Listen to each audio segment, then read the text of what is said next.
అందరికీ నమస్కారం. నేను మీ ఆయుర్వేద డాక్టర్ చిట్టిపుట్ల మధుసూదన శర్మని. మనం ఈ వీడియోలో ఆవాలలో ఔషధ గుణాలు, ఆ ఔషధ గుణాలని మనం దైనందిన జీవితంలో ఎదుర్కొనేటువంటి వివిధ వ్యాధులకి ఎలా మనం ఔషధంగా మలుచుకొని సద్వినియోగం చేసుకోవాలి మొదటి వివరాలు తెలుసుకోబోతూ ఉన్నాం. ఆవాలు మన ఇంట్లో వంటింట్లో ఉండేటువంటి దివ్యమైనటువంటి ఆహార ఔషధం ఈ ఆవాలు. పోపుల డబ్బా చూస్తే ఆవాలు ప్రత్యక్షం అవుతూ ఉంటాయి. ఈ ఆవాలు మన ఇళ్లలోనే 100% మందులు ఉంటాయి. మనకు పచారీ కొట్లలో కూడా, అదేవిధంగా ఈ యొక్క డిపార్ట్మెంటల్ స్టోర్స్లోను, జనరల్ స్టోర్స్లోను కూడా దొరుకుతూ ఉంటాయి. ఈ ఆవాలు చూసేందుకు చాలా సన్నగా ఉంటాయి. పిట్ట కొంచెం కూతఘనం అన్నట్లు మన పెద్దలు చెప్పినట్లు ఆవాలు ఉనికి అంటే చూసేందుకు అవి సన్నగా ఉన్న ప్రకృతి అనేక రకాలైనటువంటి ఔషధ గుణాలని, ఔషధ తత్వాలను, రసాయనాలను నిక్షిప్తీకరించి మన ఆరోగ్య పరిరక్షణ కోసం మనకు ప్రసాదించడం జరిగింది. ఈ ఆవాలనే మస్టర్డ్ సీడ్స్ అనేటువంటి పేరుతో సర్వసాధారణంగా ఆధునికంగా ఇంగ్లీష్లో పిలుస్తూ ఉంటారనమాట. మస్టర్డ్ సీడ్స్ ఆవాల నుంచే ఆవ నూనెను కూడా తయారు చేస్తారు. ఈ పచ్చళ్ళు పెట్టేందుకు ఆవ నూనెనే ఎక్కువగా వాడుతూ ఉంటారనమాట. ఈ ఆవ నూనె కూడా ఔషధ గుణాలు చాలా సొంతం చేసుకుంది. ఈ ఆవాలని మనం ఎలా ఔషధంగా సద్వినియోగం చేసుకోవాలంటే కొన్ని వ్యాధుల గురించి ఇప్పుడు మనం ప్రస్తావిస్తాను. చూడండి, అనేక రకాలైనటువంటి వ్యాధులకు వాడుకోవచ్చు. ఇప్పుడు కొన్ని వ్యాధుల గురించి ఆ యొక్క వ్యాధులకు ఈ యొక్క ఆవాలని ఎలా వాడుకోవాలో చెప్తాను. చూడండి, ఉదాహరణకి మూత్రం వాళ్ళ కంట్రోల్లో లేకపోవడం. అంటే కొంతమందికి ప్రత్యేకమైనటువంటి కారణాల వల్ల మూత్రం వాళ్ళ కంట్రోల్ లేకపోయి మూత్రము తమకు తెలియకుండానే పోతూ ఉంటుంది అనమాట. మూత్ర విసర్జన జరిగిపోతుంటుంది. కంట్రోల్ చేసుకోవాలని వాళ్ళకు వీలు పడనటువంటి పరిస్థితి ఏర్పడుతూ ఉంటుంది. కొంతమందికి ఎలాంటి స్పష్టమైనటువంటి కారణం కూడా ఉండదు. పరీక్షల్లో అన్నీ నార్మల్గా ఉంటాయి, కానీ వాళ్ళు మూత్రాన్ని కంట్రోల్ చేసుకోలేకపోయేటువంటి పరిస్థితి ఏర్పడుతూ ఉంటుంది. ఏది ఏమైనప్పటికీ మరి మూత్రాన్ని అదుపులో ఉంచుకొని, కంట్రోల్లో ఉంచుకునేటువంటి శక్తి వచ్చి మూత్రాశయ కండరాలు దృఢపడి బలపడాలంటే ఈ మూత్రాశయ కండరాలు బలపడి దృఢపడాలంటే ఈ ఆవాలు చాలా అద్భుతంగా పనిచేస్తాయి. ఎలాగంటే రోజు రాత్రిపూట భోంచేసేటప్పుడు మొదటి ముద్దలో ఒక గ్రామ్, చిన్నపిల్లలు అయితే 500 మిల్లీగ్రాములు సరిపోతుంది. అంటే సగం, అంటే 1 గ్రాములో సగం 500 మిల్లీగ్రాములు. పెద్దవాళ్ళు అయితే 1 గ్రామ్ యొక్క ఆవాల చూర్ణాన్ని మొదటి ముద్దలో కలిపేసి సేవించాలి.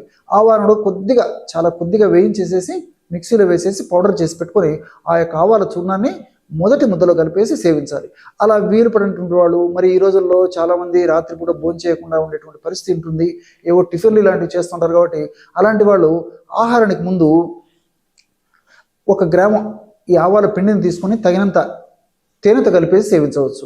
మరి తేనె కూడా వాడుకునేటువంటి వాళ్ళు ఎవరైనా ఉంటే ఈ ఆవాల పొడిని కాస్త నీళ్లు, అంటే ఒక 25 ml to 30 ml నీళ్ళల్లో 1 గ్రామ్ ఈ యొక్క చూర్ణాన్ని కలిపేసి సేవించవచ్చు.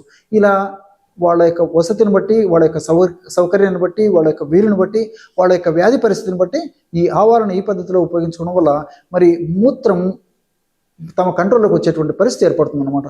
అట్లే కొంతమందికి పడకలో మూత్ర విసర్జన జరుగుతూ ఉంటుంది. దీన్నే బెడ్ బెట్టింగ్ అనేటువంటి పేరుతో పిలుస్తూ ఉంటారు అనమాట.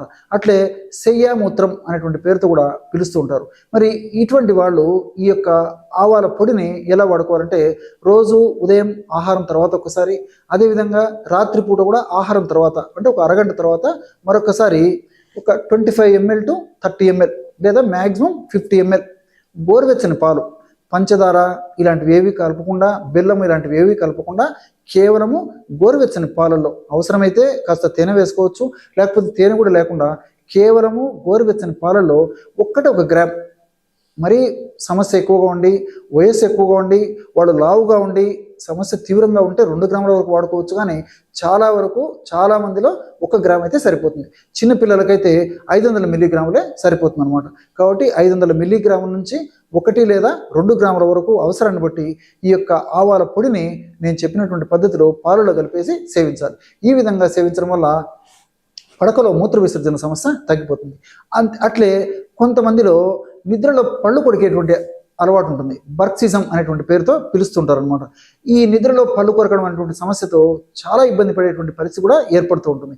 మరి ఈ సమస్య తగ్గేందుకు ఆవాల పొడిని ఎలా సద్వినియోగం చేసుకోవాలంటే రోజు ఉదయం ఆహారానికి 1 అరగంట ముందు, రాత్రి ఆహారానికి ఒక అరగంట ముందు ఆవాల పొడిని 1 నుంచి 2 గ్రాముల వరకు, అంటే సమస్య తీవ్రతను బట్టి నేను చెప్పాను కదా, 1 గ్రామ్ కానీ సమస్య మరీ ఎక్కువగా ఉండి వయసు ఎక్కువగా ఉండి వ్యాధి యొక్క పరిస్థితి మరీ ఇబ్బందికరంగా ఉంటే 2 గ్రాముల వరకు వాడుకోవచ్చు అనమాట. కాబట్టి 1 గ్రాము నుంచి 2 గ్రాముల వరకు ఆవాల పొడిని తీసుకొని దాన్ని 50 ml అంటే 50 ml తాజా పెరుగులో కలిపేసి సేవించాలి. ఈ విధంగా రోజు 2 సార్లు ఈ యొక్క ఔషధాన్ని ఈ పద్ధతిలో వాడుకోవడం వల్ల నిద్రలో పళ్ళు కొరకడం అనేటువంటి సమస్యకి చాలా చక్కటి పరిష్కారం దొరుకుతుంది. చూశారు కదా ఎటువంటి విలువైనటువంటి ఔషధ గుణాలు, అదేవిధంగా ఎటువంటి విలువైనటువంటి సమాచారాన్ని ఈ యొక్క ఆవాల గురించి మీరు ఈ వీడియోలో తెలుసుకున్నారో. మరొక వీడియోలో మరొక అంశంతో మళ్ళీ కలుద్దాం. అంతవరకు నమస్కారం. మీ చిట్టిపొట్ల.